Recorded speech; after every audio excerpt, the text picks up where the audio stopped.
बिस्मिल्लाहिर्रहमानिर्रहीम। अस्सलाम वालेकुम। अल्लाह ताला से इसने एक दुआ और उम्मीद के साथ कि अल्लाह ताला सब देखने वालों को शादाबाद रखे और सबकी रिज़्क़ रोज़ी में बरकत अता फ़रमाए। तो आज मैं सबकी फ़ेवरेट केक रस बना रही हूँ और उसकी रेसिपी शेयर कर रही हूँ। जिनको देगचे में केक बनाना आता है, बस उसी मेथड के साथ आप देगचे में केक रस भी बना सकते हैं। तो एक तो ये होता है कि घर के साफ़ सुथरे और दूसरा आप सस्ते और ढेर से बना सकते हैं। तो आज जिस तरीके से मैं बना रही हूँ आप भी ट्राई करें बिल्कुल इसी तरीके से, तो बहुत मज़ेदार और खस्ता आपके भी केक रस बन जाएंगे, जिनको आप किसी एयर टाइट कंटेनर में डाल के काफ़ी टाइम के लिए से महफूज भी कर सकते हैं। तो चलिए बनाना स्टार्ट करते हैं। तो यहाँ पे 6 मैंने मीडियम अंडे ले लिए और बाकी जो इसके अंदर पड़ रहा है वो सब मैंने मेंशन कर दिया। सबसे पहले हम इसका जो बेकिंग मोल्ड है उसको हम तैयार कर लेंगे, क्योंकि जब आप पूरा बैटर बना लेते हैं उसके बाद आप उसके अंदर जो एयर बनी होती है उसके बाद अगर आप ये तैयार करेंगे तो वो एयर बैठ जाएगी, तो फिर ये जो केक है वो उस तरह फ्लफ़ी और खस्ता नहीं बनता। तो सबसे पहले साइड पे ये तैयार करके रख दें। आप किसी लंबे साइज़ के मोल्ड में भी बना सकते हैं, लेकिन मेरे पास ये इस तरह का मौजूद है तो मैं इसी में बना रही हूँ। तो बिल्कुल ही ये सिंपल है बनाना, बिल्कुल जब आप एक दफ़ा बनाएंगे तो दूसरी बार आपको ये बिल्कुल इजी लगेगा बनाना। तो सबसे पहले जो अंडे हैं उनको हम सारों को इकट्ठे हम डाल के अच्छे तरीके से बीट कर लेंगे। बस थोड़ा सा ना अंडों को बीट करने में ही टाइम लगता है, इसके अलावा इतना लंबा काम नहीं है। और जितनी देर में यहाँ पे मैं ये बैटर इसका बना रही हूँ, साथ मैंने ओवन प्री हीट होने के लिए रख दी है। तो आप भी अगर देगचे में भी बना रहे हैं तो साथ आप देगचे को भी प्री हीट होने के लिए रखते हैं। तो साथ ही मैंने चीनी का 1 कप इसके अंदर शामिल कर लिया और इसको मैं आहिस्ता आहिस्ता बीट करना शुरू करूँगी। 3 से 4 मिनट लगेंगे और ये मुकम्मल तौर पे बीट हो जाएगा, यहाँ तक इसका जो कलर है वो वाइट हो जाएगा और ये काफ़ी ज़्यादा डबल ट्रिपल फॉर्मिंग शक्ल में आ जाएगा। तो यहाँ पे ये अच्छे तरीके से बीट हो चुका है।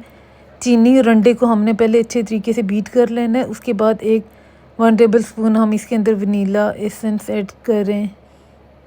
बस इसको थोड़ा सा ही मिक्स करना है और साथ ही 1/2 कप हम ऑयल का यूज़ कर रहे हैं। आप ऑयल बटर कुछ भी यूज़ कर लें, लेकिन अगर आपने घर में बनाना है तो मेरे ख्याल में हेल्दी सब कुछ होना चाहिए। तो मैंने यहाँ पे ऑलिव ऑयल यूज़ किया। और सॉरी यहाँ पे मेरा जो क्लिप था जिसमें मैं मैदा और जो बेकिंग पाउडर है इनको मैं छान के डाल रही हूँ, वो क्लिप शायद नहीं बना। मैं तो अपनी तरफ से समझ रही थी कि वो रिकॉर्ड हुआ है, लेकिन खैर उसके बाद सिंपली आपने सिर्फ किसी छलनी के अंदर 2 कप मैदा और 1 चम्मच भर के बेकिंग पाउडर का ऐड करना है, बेकिंग सोडा नहीं बेकिंग पाउडर। और उनको बस स्पैचुला की मदद से फ़ोल्ड करके मिक्स करना है। इससे बीटर नहीं आपने चलाना, क्योंकि जब बीटर मैदा डाल के चलाते हैं तो वो दरमियान में से फिर जो केक है वो बैठना शुरू हो जाता है जब वो बन के तैयार होता है। तो सिंपली आपने उसे फ़ोल्ड करना है एक स्पैचुला की मदद से और बस इसके अंदर आप अच्छे तरीके से साफ़ करके डाल लें और 1-2 दफ़ा टैप करें। और 180 डिग्री पे इसे तकरीबन 45 मिनट मेरे लगे और फिर ये अच्छे तरीके से बन गया है।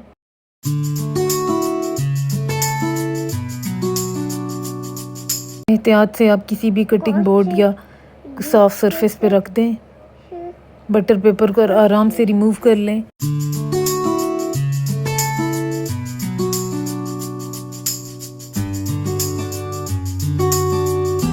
अभी ये ठीक ठाक गर्म है तो इसलिए बस एहतियात के साथ ही कर रही हूँ, क्योंकि ये अभी केक बिल्कुल नरम है, लेकिन इसे हमने अभी ही बेक करना है। तो बहुत एहतियात के साथ काटना है ताकि ये टूटे ना, क्योंकि ये गर्म है तो ये टूटना भी शुरू हो जाएगा।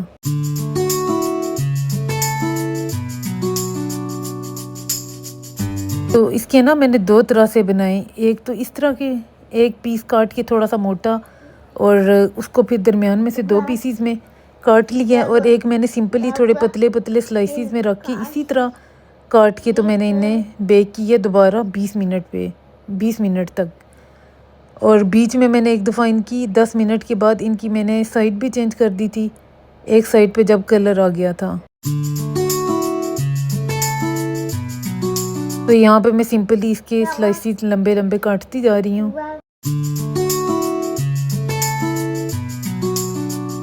तो जो इसके क्रम्स उतर रहे हैं इसका मतलब है ये अच्छे तरीके से बेक हुआ है।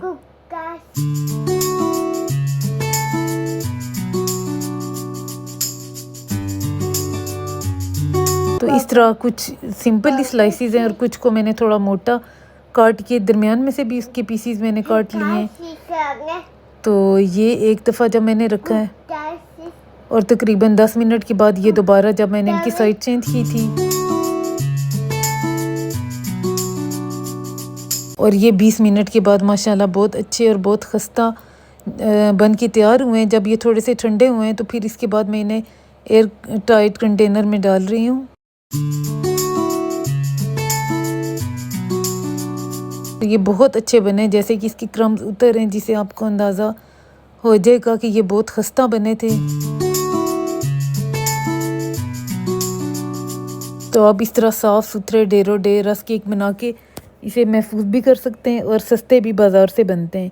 उम्मीद है आपको मेरी रेसिपी अच्छी लगी होगी इसके साथ ही। Thank you so much. अल्लाह हाफिज़।